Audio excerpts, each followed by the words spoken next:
як ширкати дузандагӣ аз тоҷикистон ки либосҳои варзишӣ ва асосан кимоно барои куштингирони дзюдо медузад, дар сомонааш чанд акси либоси духтаи ин ширкатро ба бар кардани президенти Русия Владимир Путин нашр кард.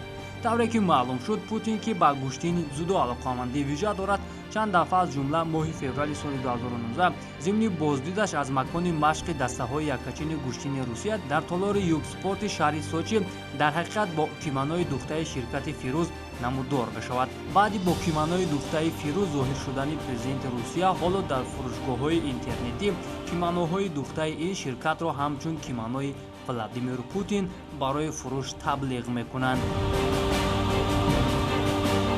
ҳоланд дар бораи Роналдо чӣ гуфт? ҳамлавари бошгоҳи Боруссияи Дортмунд баъди бозии марҳилаи якҳаштнихоҳии Лигаи Қаҳрамонҳо бо дастаи Париж Сен-Жермен дар мавриди футболбозе ки ӯро рӯҳбаланд мекунад ҳарф зад. ёдовар мешавем ки форварди норвегӣ муаллифи 2 гол дар ин вохӯрӣ шуда буд. мехоҳам бо Криштиану Роналдо вохӯрам ва гӯям ки ту беҳтарин футболбоз ҳастӣ.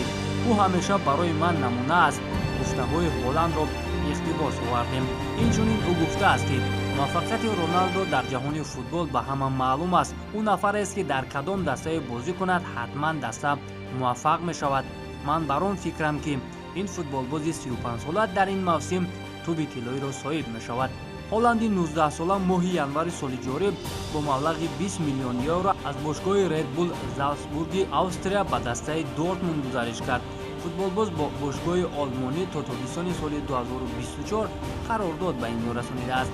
дар ҳисоби Ҳоланд дар 7 бозие ки дар Лигаи Қаҳрамонҳо доир кардааст, 10 гол ва 1 партофти головар сабт шудааст.